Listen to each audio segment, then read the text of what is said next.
This is called Caller Confronts Me with 3 questions on Israel and Gaza.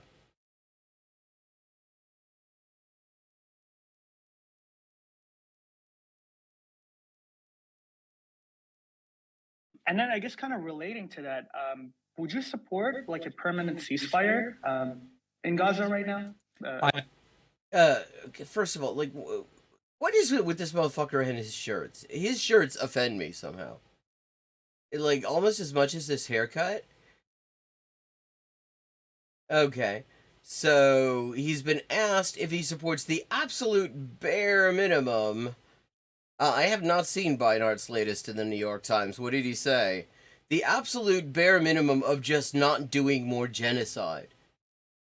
That is what David Pakman is being asked.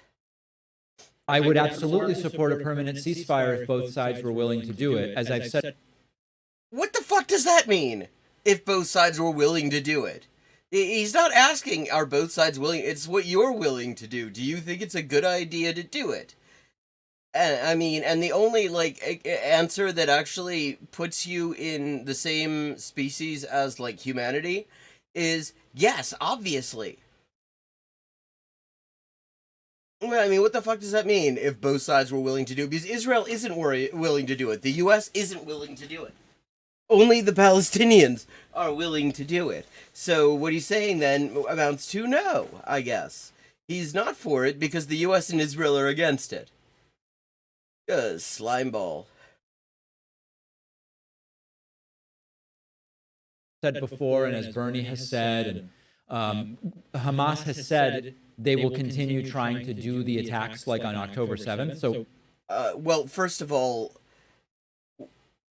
why are we treating history as if it started on October 7th? October 7th was a response to attacks by Israel, actually.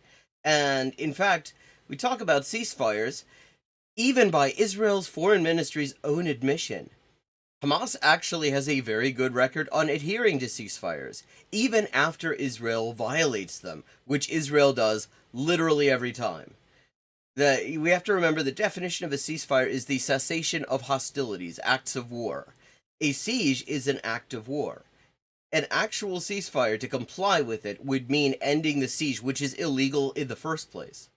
I mean, that is a violation of the Geneva Conventions, the Fourth Geneva Convention specifically, in the first place.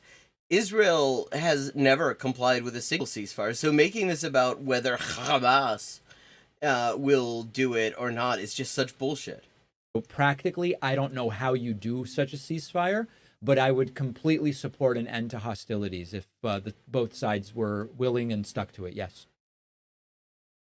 Well, that's such a nothing thing to say. I would support it if that's what they do.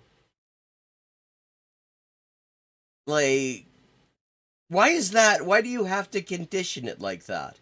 Like, literally, you're nobody. You're just some asshole on the internet. Nobody is going to be determining nobody who's making these decisions is sitting there saying, oh shit, what's David Pakman saying? We have to adjust our bargaining position. Gotcha. Yeah. And my final question was, I'm assuming your answer will be no. So I'm assuming that you don't support a ground invasion of Rafah. Is that correct? No. Oh wow, that is a really, really shitty, look at this fucking, can you see this, chat? Read what that subtitle said and listen to what he said. I'm like, what decade are we in? Because I read that before the audio caught up to it. A ground invasion of Rafah. No, I don't. Now, this is a very easy thing for him to say here. Because for one thing, Biden is on record saying he doesn't want to see that. And Israel is in a position where they're really not able to do it. Like, they are running out of armor right now. To do an actual ground invasion of Rafah, they would need armored columns, because they do not field dismounted infantry, because their infantry can't handle it. Their infantry literally refuse to actually, they won't fucking get out of their armored vehicles. And they're running out of armored vehicles. They've lost hundreds and hundreds of them. They only have a few thousand to begin with. So and they're having to rotate out. Like they actually in Zaytun, they had a major defeat. Like actually on the ground, I mean, the genocide from the air is a different matter, because the Palestinians have no defense against it.